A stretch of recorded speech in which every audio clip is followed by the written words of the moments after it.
Hello friends, welcome to trading Hunar. आज हम इस वीडियो में L&T फाइनेंस होल्डिंग्स यानी कि LNTFH जिसका कोड है, आप ध्यान रखिएगा LNTFH, क्योंकि यहाँ पर बहुत सारा कंफ्यूजन होता है L&T के शेयर्स में। तो इसका कोड है LNTFH, जिसका मैं फंडामेंटल एनालिसिस करने जा रहा हूँ। फ्रेंड्स, ये फंडामेंटल एनालिसिस FY20 का होगा, यानी कि जो साल मार्च 2020 में खत्म हुआ है उसका ये एनालिसिस होगा। ये एक पूरे साल का एनालिसिस होगा और ये सभी क्वार्टर्स को इसमें कंप्लीट किया गया है, चारों क्वार्टर्स को। कल यानी कि 16 तारीख को इसका रिजल्ट आना है, इस वजह से मैं ये एनालिसिस करना चाहता हूँ ताकि आपको पता चल सके कि FY20 में इसने किस तरह से परफॉर्म किया है और उसके हिसाब से जो कल रिजल्ट आएगा उससे हमें आगे की क्या डायरेक्शन लेनी है वो हमें पता चल सकता है।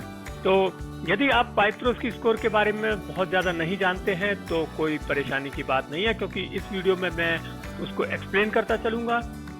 हालांकि मैं आपको इतना बता दूं कि पाइथ्रोस की स्कोर प्रोफेसर जोसेफ पाइथ्रोस की, जो कि स्टैनफोर्ड यूनिवर्सिटी में अकाउंटिंग के प्रोफेसर थे, उन्होंने शुरू किया और आज ये दुनिया के बहुत सारे फंडामेंटल एनालिस्ट इस टूल का यूज जरूर करते हैं।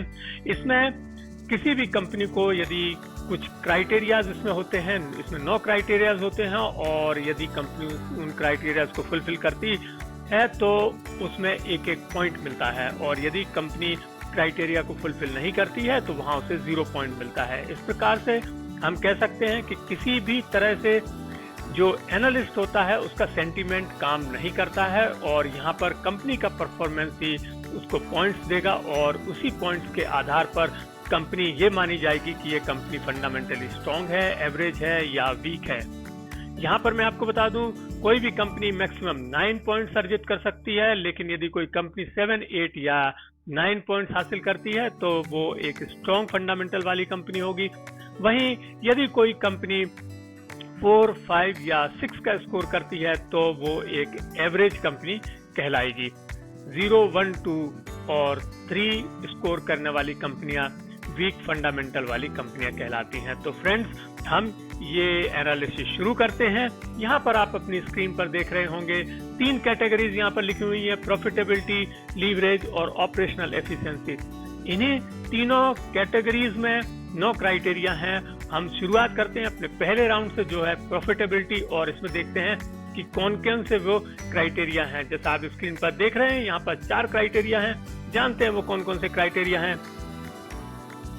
सबसे पहला क्राइटेरिया है पॉजिटिव नेट इनकम, यानी यदि किसी कंपनी की इनकम पॉजिटिव है, यानी यदि FY20 में इस कंपनी की नेट इनकम पॉजिटिव होगी तो हम उसे 1 पॉइंट देंगे।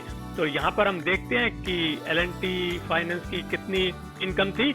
यहाँ पर 1700.26 करोड़ की इसकी नेट इनकम थी, जो कि पॉजिटिव थी, इसलिए हम कंपनी को देते हैं पूरा 1 पॉइंट। अब हम आगे चलते हैं और देखते हैं दूसरा क्राइटेरिया। दूसरा क्राइटेरिया है पॉजिटिव रिटर्न ऑन एसेट, यानी जो रिटर्न ऑन एसेट है वो पॉजिटिव होना चाहिए, और यदि ऐसा होता है तो कंपनी को 1 पॉइंट और मिलेगा। तो यहाँ पर हम देख रहे हैं कि जो रिटर्न ऑन एसेट है, जैसा कि आप अपनी स्क्रीन पर देख रहे हैं फ्रेंड्स, यहाँ पर आप देखिएगा कि आपको 2 कॉलम दिखाई दे रहे हैं, मार्च 2020 और मार्च 2019। हमें अभी मार्च 2020 के फिगर से ही मतलब है। तो हम यहाँ पर देख रहे हैं कि रिटर्न ऑन एसेट पॉजिटिव है, 1.55% है। इस प्रकार से कंपनी ने ये क्राइटेरिया को फुलफिल किया है और हम उसको 1 पॉइंट और देते हैं। और अब हम आते हैं अपने तीसरे क्राइटेरिया पर, जो कि है पॉजिटिव ऑपरेटिंग कैश फ्लो। मैंने इनकी वेबसाइट पर जाकर के इनका कैश फ्लो डाउनलोड किया और देखा। यहाँ पर हालांकि बहुत ही फेड आ रहा है ये, लेकिन फिर भी अगर आप ध्यान से देखेंगे तो आप देखेंगे कि मार्च 2020 वाले ईयर में इन्होंने 2161.76 का एक कैश फ्लो जनरेट किया है, जो कि पॉजिटिव कैश फ्लो है, इसलिए हम कंपनी को यहाँ पर 1 पॉइंट और देते हैं। तो यहाँ पर कंपनी के अब तक हो गए हैं 3 पॉइंट्स।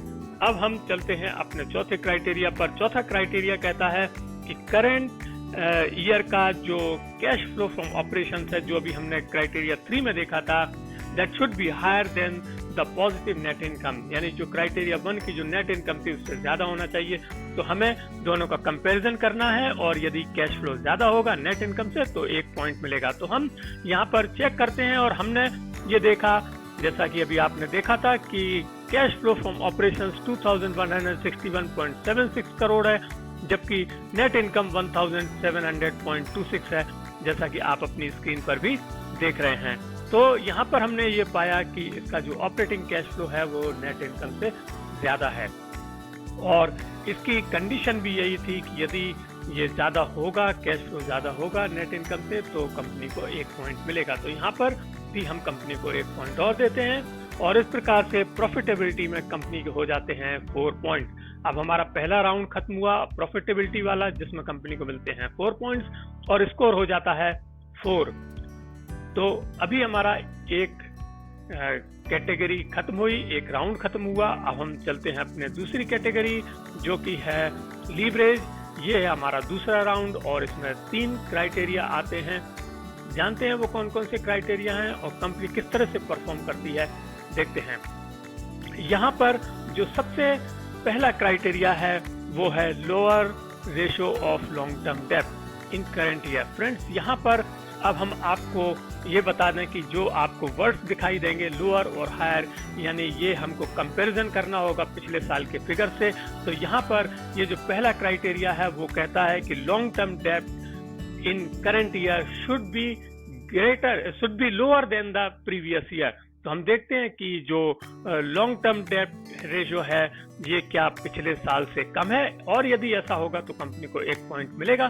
तो हमने यहाँ पर देखा कि कंपनी का जो डेब्ट टू इक्विटी रेशियो है वो 6.39 है 2020 में, जबकि ये मार्च 2019 में 6.80 था, यानी ये इस बार कम हुआ है और ये एक कंडीशन कंपनी ने फुलफिल की है और यहाँ पर हम कंपनी को देंगे 1 पॉइंट। तो इस प्रकार कंपनी को 1 पॉइंट मिलता है लीवरेज की पहली क्राइटेरिया में। और अब हम आते हैं लीवरेज के दूसरे क्राइटेरिया में जो कि है higher current ratio in current year, यानी जो करंट रेशियो है वो करंट ईयर वाला वो पिछले साल के करंट रेशियो से ज्यादा होना चाहिए। आइए चेक करते हैं दोनों साल के करंट रेशियो क्या रहे। तो हमने ये देखा यहाँ पर, जैसा कि आप अपनी स्क्रीन पर देख रहे हैं, 2 कॉलम्स हैं।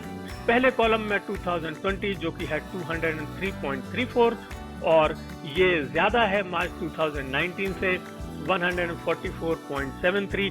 तो हम देख रहे हैं कि करंट रेशियो जो कि एक लिक्विडिटी को इंडिकेट करता है ये यहाँ पर ज्यादा है और ये एक अच्छी बात होती है। लिक्विडिटी कंपनी की बहुत अच्छी बनी है मार्च 2020 में, तो हम कंपनी को यहाँ पर 1 पॉइंट दे देते हैं। इस प्रकार से ये रहे अब तक के 2 पॉइंट। लीवरेज की दोनों क्राइटेरिया इसने फुलफिल किए हैं शुरू के। अब अंतिम क्राइटेरिया में हम आते हैं और ये क्राइटेरिया कहता है कि लैक ऑफ शेयर डाइल्यूशन, यानी कंपनी ने अपने शेयर को डाइल्यूट नहीं किया हो, या सीधे शब्दों में हम कह सकते हैं कि कंपनी ने कोई भी इक्विटी शेयर इश्यू नहीं किया हो, तभी हम कंपनी को 1 पॉइंट देंगे। तो यहाँ पर हम चेक करते हैं कि क्या कंपनी ने अपने शेयर डाइल्यूट किए हैं, या कहना चाहिए कि क्या उसने एक नए इक्विटी शेयर्स इशू किए हैं मार्च 2020 वाले ईयर में। तो हमने इनकी वेबसाइट से जाकर के हमने यहाँ पर डाउनलोड किया इनका cash flow from financing activities. हमने देखा कि इन्होंने कुछ प्रेफरेंस इक्विटी शेयर्स इशू किए हैं, प्रेफरेंस शेयर्स जो कि लगभग 874 करोड़ के हैं। तो यहाँ पर हम कंपनी को कोई भी पॉइंट नहीं देंगे क्योंकि कंपनी ने अपने इक्विटी शेयर्स को डाइल्यूट किया है। तो इस प्रकार से हम कंपनी को देते हैं यहाँ पर 0 पॉइंट और लीवरेज में कंपनी को मिलते हैं 2 पॉइंट और सेकंड राउंड में कंपनी को मिलते हैं 2 पॉइंट और स्कोर हो जाता है 6। तो इस प्रकार से आपने देखा 2 अभी राउंड हुए हैं और कंपनी का स्कोर हो गया है 6। बहुत अच्छा स्कोर किया है कंपनी ने और 7 में से 6 पॉइंट्स अब तक कंपनी लेके आई है। और अब हम चलते हैं अपने तीसरे राउंड में जो कि है ऑपरेशनल एफिशिएंसी, और इसमें है 2 क्राइटेरिया। आइए देखते हैं कौन कौन से वो 2 क्राइटेरिया हैं।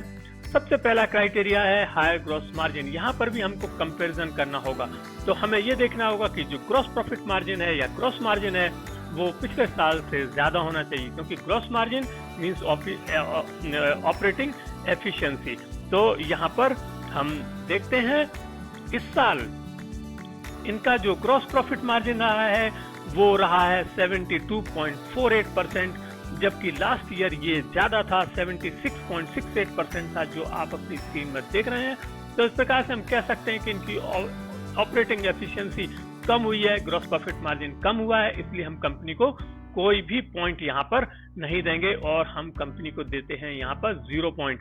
और आगे बढ़ते हैं अपने अंतिम क्राइटेरिया पर। ये नवा क्राइटेरिया है जो कहता है कि हायर एसेट टर्नओवर रेशियो, यानी कि जो एसेट टर्नओवर रेशियो है वो पिछले साल से ज्यादा होना चाहिए। तो हम चेक करते हैं कि क्या हुआ है। इस साल हमने ये देखा है कि इनका जो एसेट टर्नओवर रेशियो है वो 12.94 है, जबकि लास्ट ईयर ये 12.24 था। तो हम यहाँ पर देख रहे हैं कि कंपनी का जो एसेट टर्नओवर रेशियो है वो बड़ा है और ये कंपनी के फेवर में जाता है, तो कंपनी को मिलेगा इसके लिए 1 पॉइंट।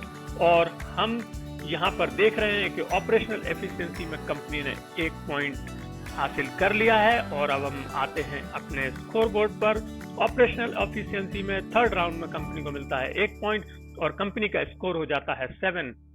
फ्रेंड्स, जैसा कि मैंने आपको पहले बताया था कि यदि कोई कंपनी 7, 8 या 9 का स्कोर हासिल करती है तो वो कंपनी एक स्ट्रॉन्ग फंडामेंटल वाली कंपनी कहलाती है।